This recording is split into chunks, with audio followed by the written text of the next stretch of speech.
السلام عليكم ورحمة الله وبركاته. الحمد لله رب العالمين والصلاة والسلام على أشرف الأنبياء والمرسلين وعلى آله وأصحابه أجمعين. Welcome to another episode of the Maradia Show. I'm your host Shadid Muhammad. Inshallah ta'ala, today we're going to continue with our discussion on 10 ways to determine your readiness for marriage. And we've arrived, alhamdulillah, at number 5.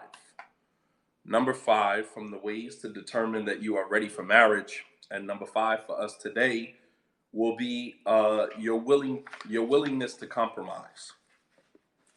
But I want to go back to the last point that we made, and we were talking about being in a spousal role. Being in a spousal role. One of the things that I didn't have an opportunity to touch on was something that I think that we miss out on, and that is, lack of knowledge of the religion that would allow us to maneuver in our marriages with a little bit more wiggle room. And what I mean by that is that we usually don't look at, the intricate matters of fiqh, what are called usul al-fiqh, fiqh principles, that gives us a little bit more wiggle room with maneuvering around certain things, the normal binary of halal and haram, my rights, your rights.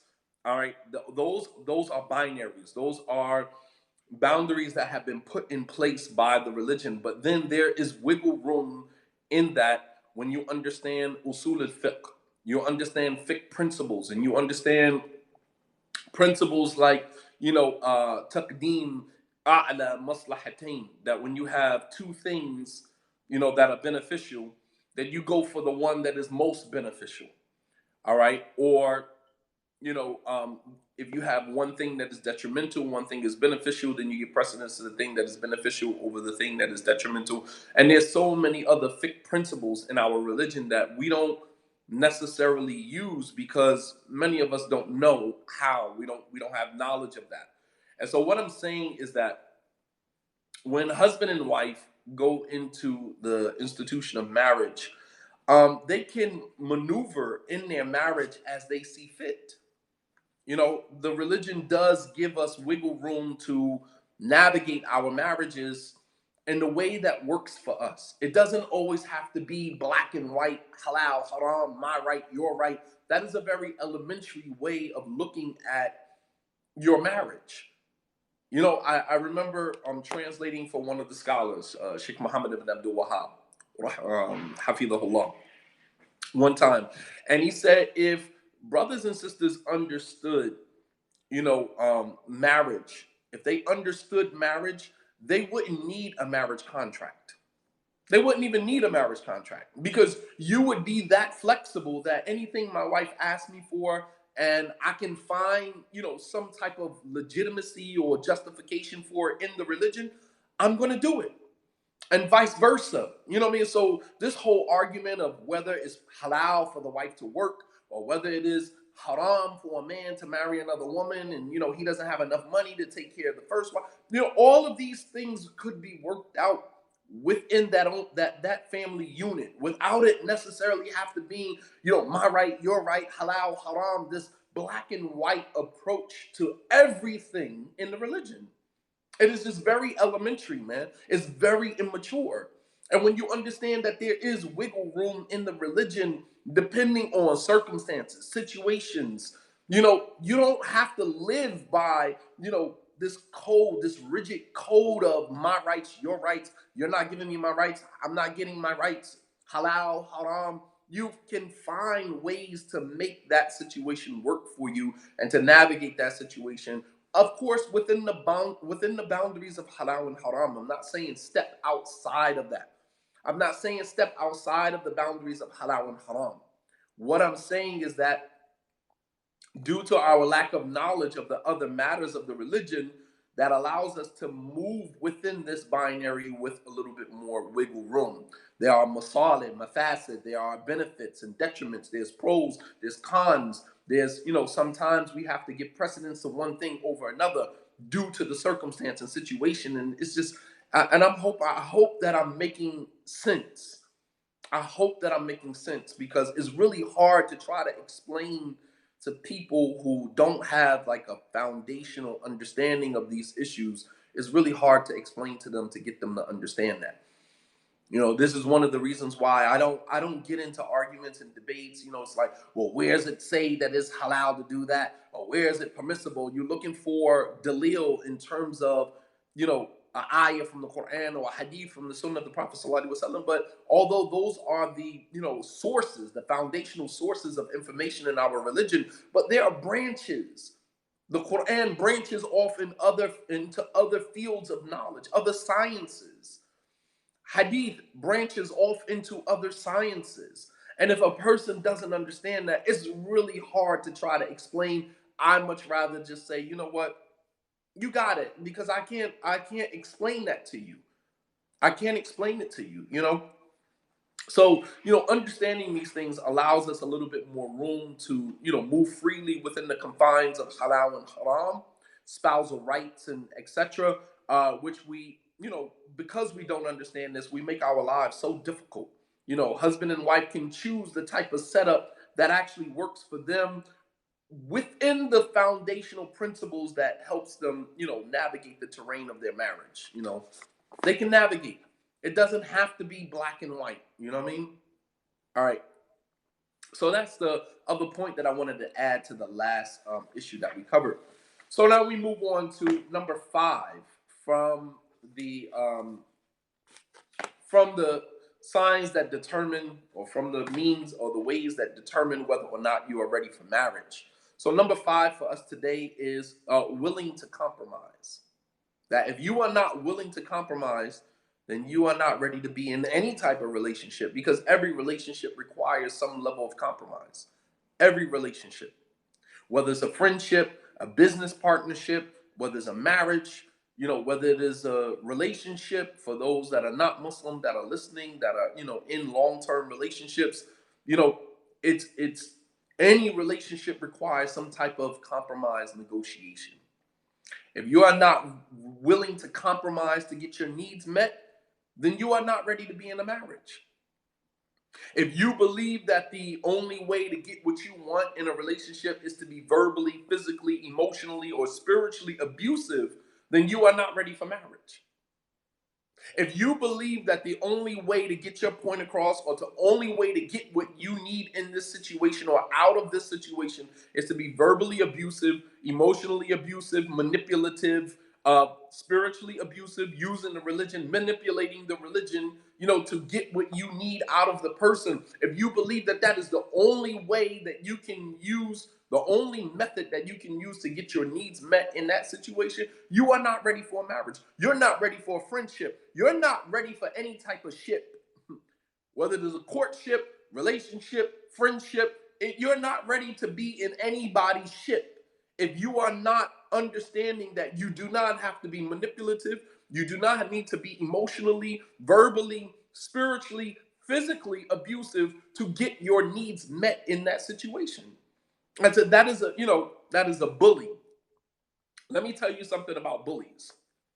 Bullies learned very early on in their life that using being aggressive, being aggressive helps you to get what you want. They learned that early on in their life.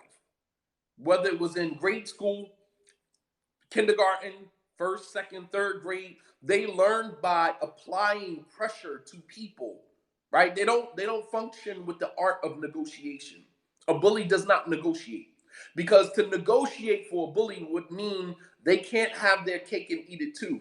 And a bully wants it all. They don't want to negotiate. They want what they want, how they want it, when they want it, and they're willing to use whatever measure they have to use to get what they want. That's a bully. Whether they got to manipulate you if they know they can't physically beat you, all right, because you have you have emotional bullies. They know how to manipulate feelings and emotions. They know this is a pimp. A pimp is an emotional bully. If you think about it, what does a pimp do? A pimp finds a woman who is, broken, shattered, a woman whose spirit has been broken down either by her parents or, but by life or whatever the case may be, is on the verge of suicide, or the verge of, emotional suicide, because they commit emotional suicide by engaging in reckless behavior, selling their body, becoming, female escorts, you know what I mean? Like that, they find ways to sabotage themselves, all right, because they have reached such a low place in their life, and a pimp comes along and exploits that.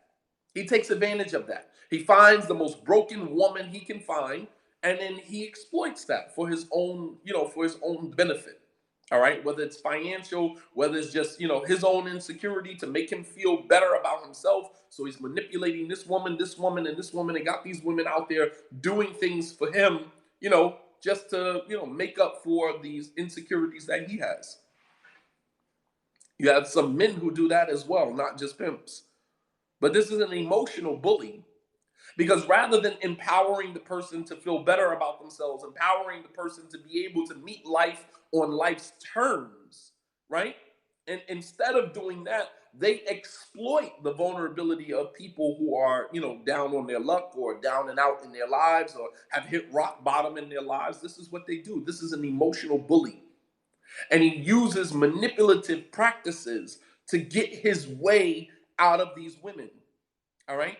And you have some pimps, even in the Muslim community. Muslim men have learned how to be emotionally manipulative. They are emotional bullies. You have women who are emotional bullies.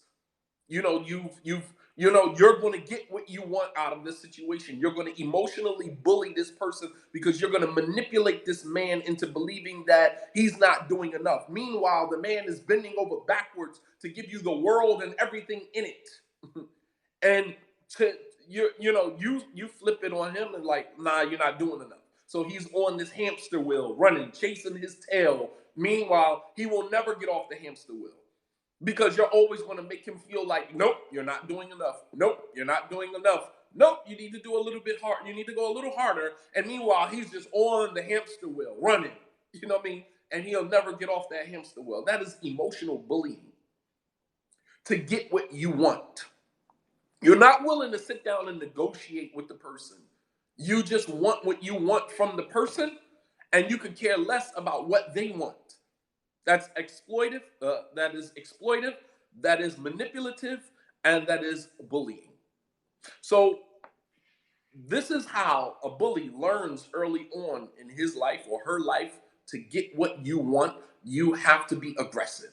You have to manipulate. You have to abuse, whether it is emotionally, whether it is physically, taking something from someone and then pushing yourself on the person, physically, applying pressure to the person so that they back down from you.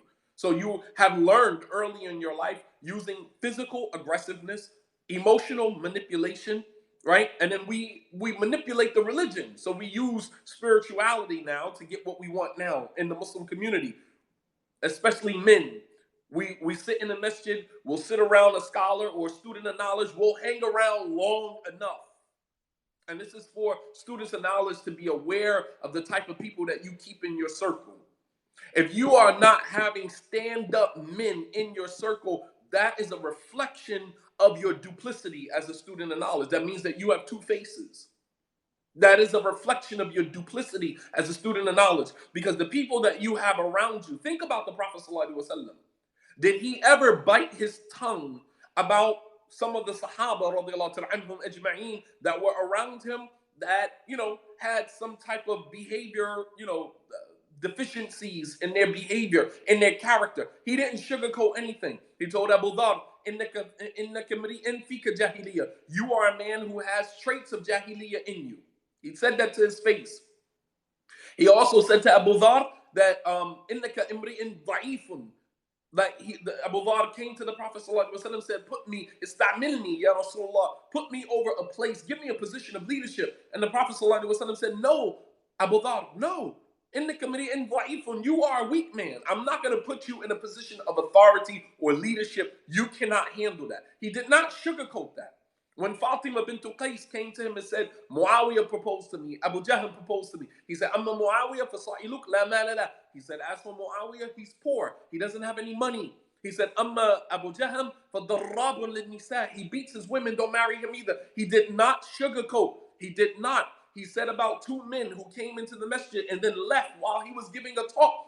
He said, لا أظن أن فلان يعلم شيئا من هذا الدين. He said, I don't think this individual knows anything from our religion.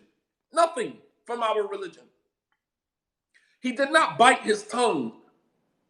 He did not bite his tongue, and yet and still you have students of knowledge who will allow men to hang around them, take bits and pieces, cherry pick information from being around them, and then go back home to their families and manipulate their way to get what they want from their families. And they know that. They know that.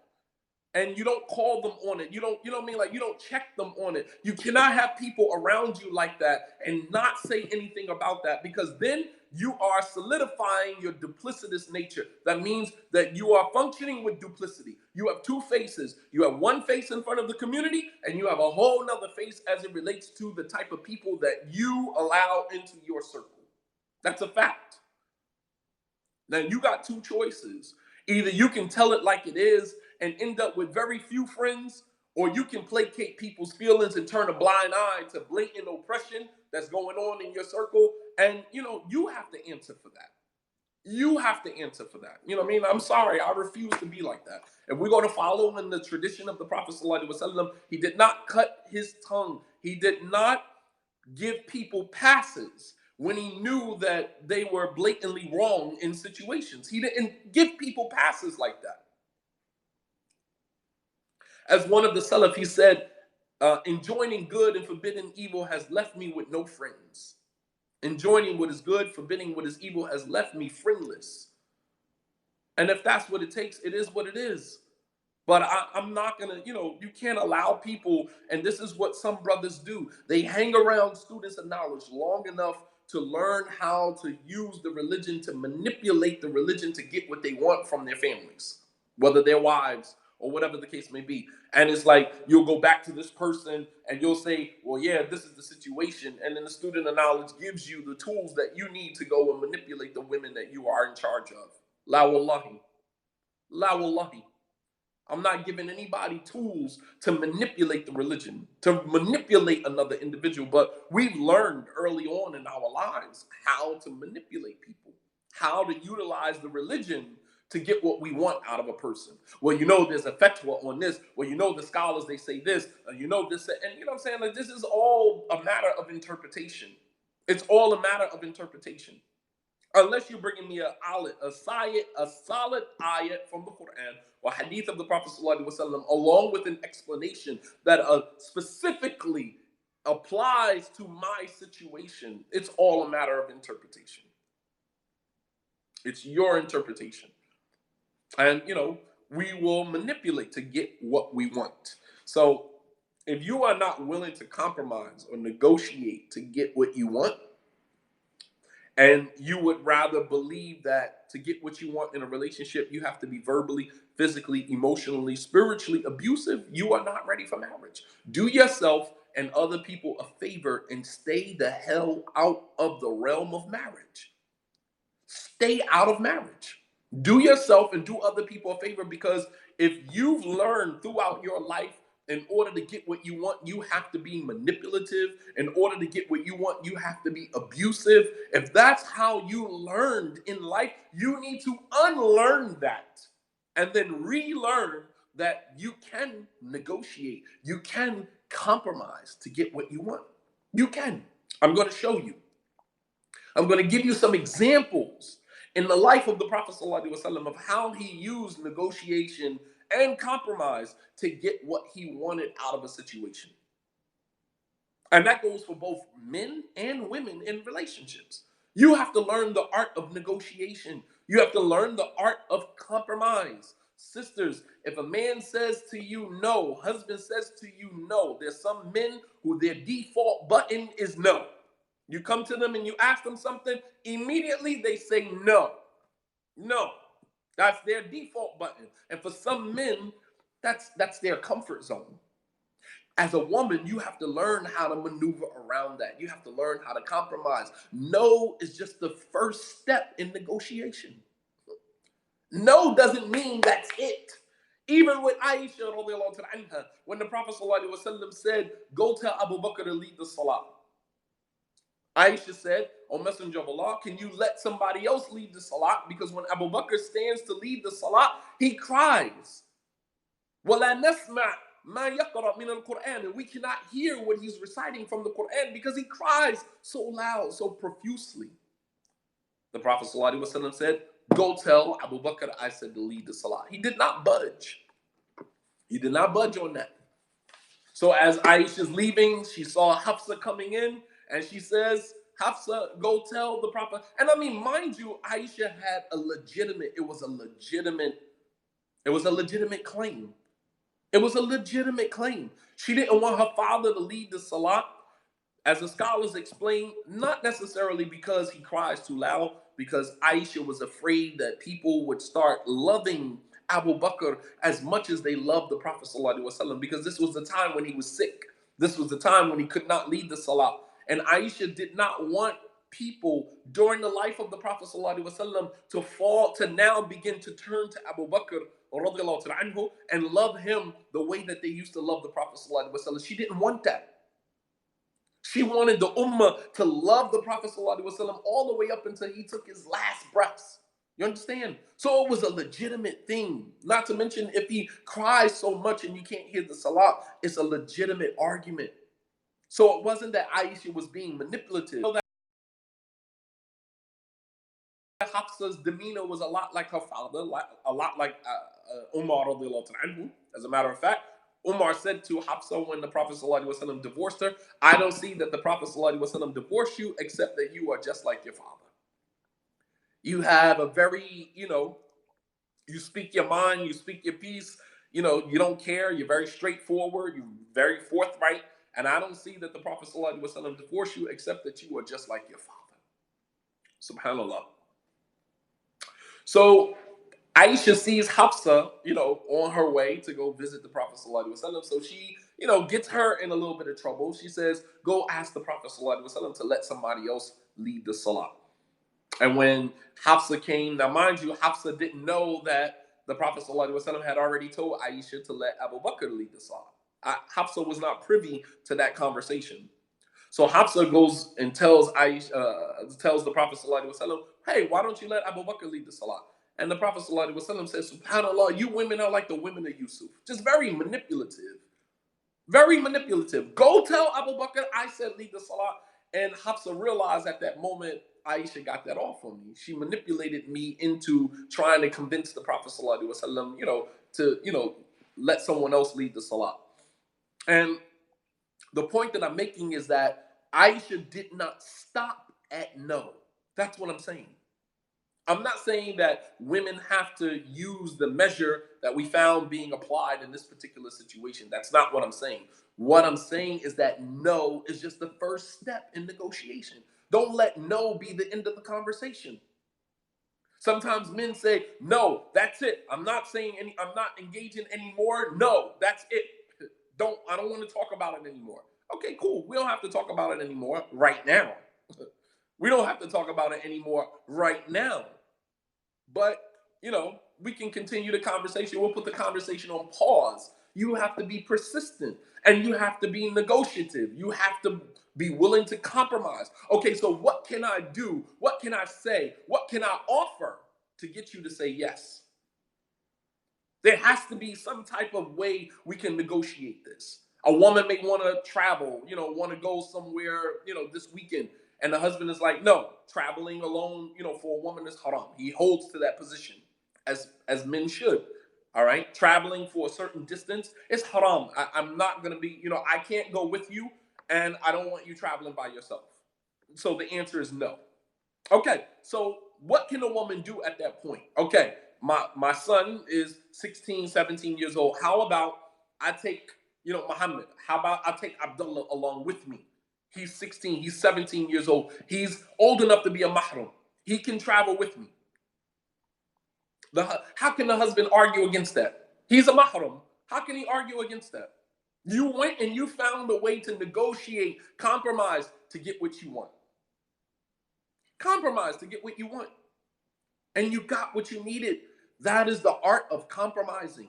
So, as we discussed in the difference between toxic love and healthy love, there is a willingness to compromise and negotiate. We talked about this before, right? We talked about the difference between healthy love and toxic love. And the difference between the two is that healthy love, there in a healthy love relationship, there is a willingness to compromise and negotiate to get your needs met, to get what you want. There's a willingness to compromise in a healthy love relationship. There's a willingness to compromise and to negotiate to get what you want. Right? Why? Because sacrificing, because to someone who is in a healthy state, very secure within themselves, sacrificing one thing to get another is not viewed as a loss per se, but a gain for the greater good and overall happiness and cohesion of the marriage. You follow me? If you are negotiating and you're sacrificing one thing to get another, that is not viewed as a loss to someone in a healthy, happy relationship, someone who is very secure within themselves. They don't look at that as a loss. They look at it as a gain. It's a win-win. I made a compromise. I negotiated to get what I wanted. It's a win-win. They look at that as a win-win situation, even though they may have had to give up something in order to get something, right? As as Allah subhanahu wa ta'ala mentions in the Quran that if that if two people, would like to, if a woman would like to give up some of her rights, what I mean, to remain married, then that is good. وَالصُّلْحُ خَيْرٌ وَأُحْضِرَتْ أَنفُسُ الشُّحِّ. That وَالصُّلْحُ خَيْرٌ, and to make this type of negotiation is better than being divorced. It's better than being divorced. So, for example, a man might say, I want a second wife. Wife might say, listen, I don't want to be in polygyny. So if you decide to take a second wife, you could cut me loose. You could go that route, but that's not a negotiation. And as Allah subhanahu wa ta'ala says, وَالصُّلْحُ خَيْرٌ, and to negotiate and to compromise, to come to a compromise is better. It's better than being divorced. But then Allah says, وَأُحْدِرَتْ أَنفُسُ الشُّحِّ, but every soul is driven by its own desire to have what it wants. Meaning the soul, the ego, will not allow certain people to compromise. They're not going to allow certain people to make negotiations because the soul, the ego, just want what it wants, period. That's majority of people. They're not willing to negotiate. But a woman could say, okay, like in the case of Hafsa, in the case of Sauda bintu Zam'a, right? Sauda was an older woman who the Prophet ﷺ married right after he married Khadijah. And Sauda knew that the Prophet ﷺ was going to divorce her. All right? He didn't want to be married to her anymore. She was an older woman. Whatever the case may be, not attracted to her or whatever. So Hafsa found out that the Prophet ﷺ was going to divorce her. And so she went to him and she said, don't divorce me. She said, but I'll give my nights to Aisha. I know how you feel about Aisha. I will give my nights to Aisha because I just want to be your wife in paradise. SubhanAllah.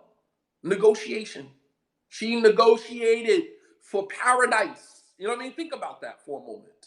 She negotiated for paradise. It wasn't just about being married to the Prophet ﷺ, but she made a negotiation. She was willing to give up something to get something even greater in return. She said, I'll give my nights to Aisha. I just want to be your wife in paradise. Now, I'm not saying that a woman has to go that route, but let's just say a man wants to marry a woman, marry into polygyny. And the first wife does not want to be in polygyny. She could say, now you don't have to divorce me. However, you can spend all of your time with that woman, but you are still going to be responsible for taking care of me. That's better than just saying divorce me. You know what I mean? I would like to think that that's a better route than saying divorce me, let me go. He lets you go, and now you're responsible for the kids. You're responsible for rent or mortgage. Everything falls on you now, especially if you ask for a khula. If you ask for a khula, an annulment of the marriage, right? You on your own terms as a woman decide to terminate your marriage immediately. The only thing the man is responsible for is his children. You now become immediately responsible for whatever home you guys were living in, whatever lifestyle you guys were accustomed to. You are now all responsible for that all by yourself. Whereas if you negotiated that, you said, listen, I don't really want to be in polygyny. If you decide to marry that woman, go ahead and marry that woman. However, you don't have to come back to my house anymore. You don't have to come back to me anymore. However, as your wife, you are still obligated to take care of me. Some men might say, well, believing in their mind that, okay, you just need some time. But in your mind, you're like, I don't just need time to be a part of that. But I don't want to just be completely divorced and still have to manage everything on my own. I can still enjoy your companionship. We can still be friends. You can still come by and see your kids. We can still, you know what I mean? And I can still operate and function under the title wife. But I'm not satisfying your sexual needs. So if you decide to marry this woman in polygyny, that is now your wife. I am your wife too, but I am your wife only because I want to keep our family unit together. I want you to be able to see your children, but I am not going to satisfy your sexual needs. I will give that right up. And I'm sure many men would agree to that at that moment. They may not realize what they're doing until later on because of the new woman that they're marrying, the nostalgia of the situation, the nostalgia. They're like, all right, well, as long as I got you, I'm gonna just go and I'm gonna enjoy. And then when he comes back, and once reality sets in, a few months down the line, reality sets in that this woman has completely emotionally detached herself from you, and your relationship with her is more like a friendship at this point. Then at some point, the man might get tired of living like that and just divorce her, or make some type of compromise. But the point that I'm making is that she does not have to just simply say, divorce me if you marry someone else. Where's the negotiation? Where is the compromise? Where's the compromise? And I mean, you have so much to negotiate with. You have so much to negotiate with. And as I said, going back to my earlier comment, is that Islam does give a lot of leeway, a lot of room for husband and wife to tweak their situation how they see fit. It's no one rule that applies to everybody's situation. Hence the fact that Sauda told the Prophet ﷺ, you don't have to come here and spend the night with me anymore. I'll give my nights to Aisha.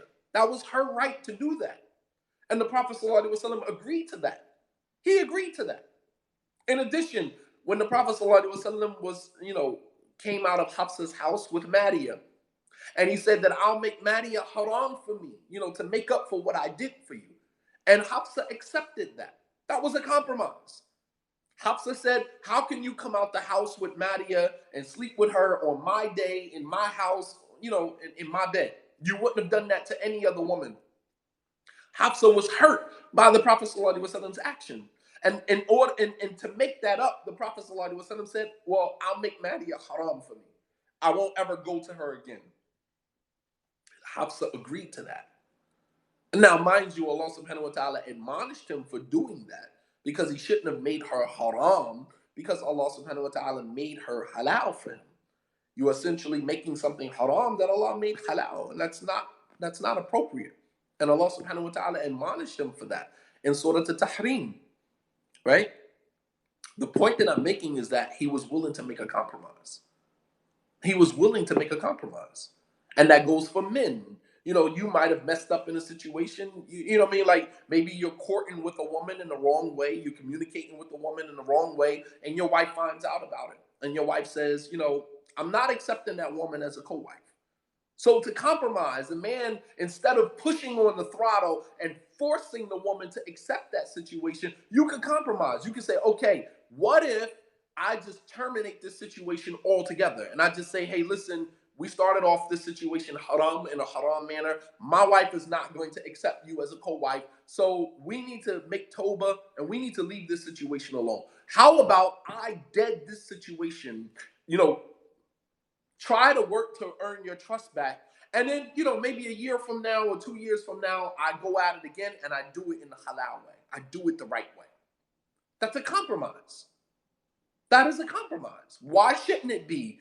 You know, you did it the wrong way. Why not go back and try to fix the situation and then revisit the situation after some time, after you've made amends for the situation that you messed up? That's a compromise. That's a negotiation. But you have some men that are not willing to negotiate that. I'm going to marry her because you've already made an emotional commitment to the woman. You're not even married to her, but you've already made an emotional commitment to her. God forbid you've already slept with her, right? You've already made an emotional commitment. So it's hard now, once you've already made all of these great promises, these grandiose promises to this woman who you're not even married to. It's hard to go back and say, you know what? I effed up. I effed up. We effed up because you knew I was married and you knew me courting you in this manner was haram. So did I. We're both sharing in this situation. And I think the best thing for us to do is just call it quits. The best thing for us to do is to make Toba. My wife is not going to accept you as a co-wife. Not after what I did.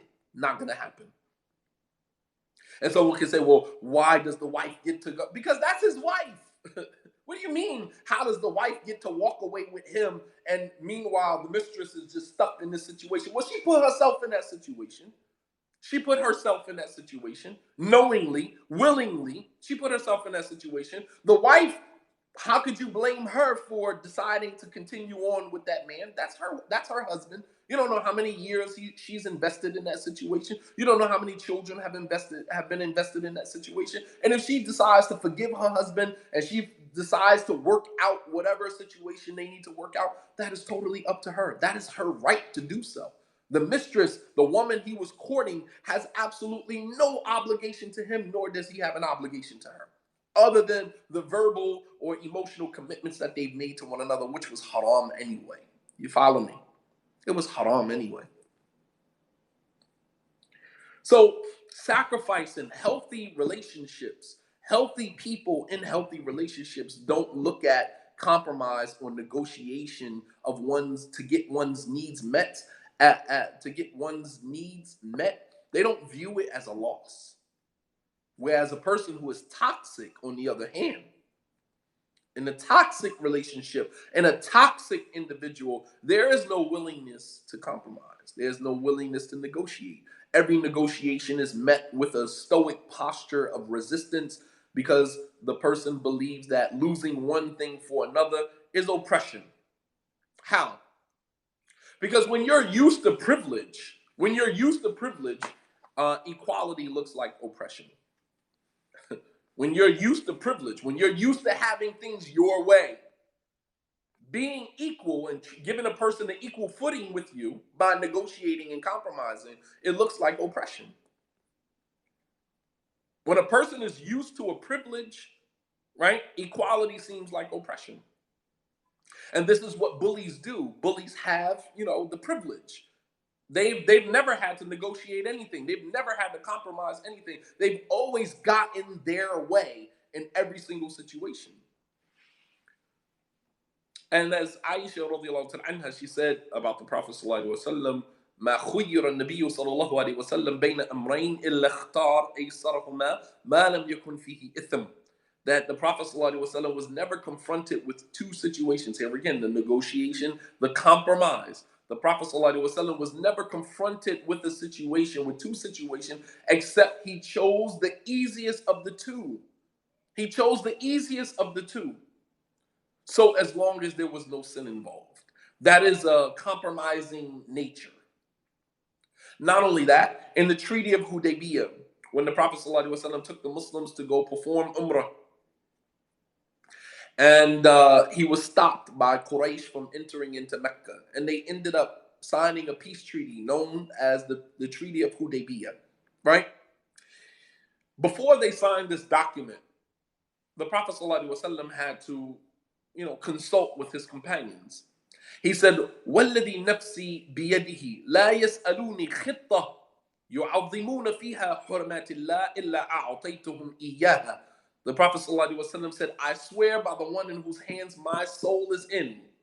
He said, Quraysh does not request anything from me in this situation by which the commandment of Allah can be preserved and respected and remain sacred, except that I will give it to them. Any negotiation, any compromise they ask for, any concession they ask for, I will be willing to make, so as long as the rights, the limits that have been set by Allah subhanahu wa ta'ala will not be violated. Meaning we don't end up fighting in the haram, no blood is spilled. You understand? Any negotiation they're willing to make, I'd be willing to make that negotiation with them. So as long as we can honor and respect the hurmatillah, the things that are sacred to God. You understand? This is a compromising nature. He's willing to compromise with his enemy.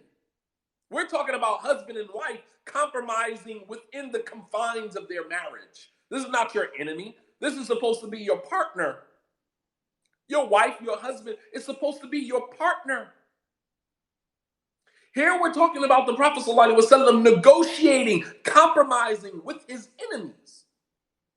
He said, Wallahi, وَالَّذِي نَفْسِي بِيَدِي, I swear by the one in whose hands my soul is in. لَا يَسْأَلُونِي خِطَّةً, they don't request from me or ask me for any compromise by which we can maintain the sacredness of the Kaaba, the sacredness of the rights of Allah subhanahu wa ta'ala, إِلَّا أَعْطَيْتُهُمْ إِيَّاهَا, except that I will give it to them. I will make it. I will make whatever concession.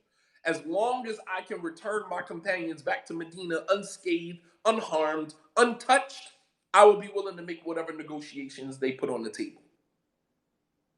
That's a negotiative nature. That is a compromising demeanor, compromising nature that we all should have if we are married.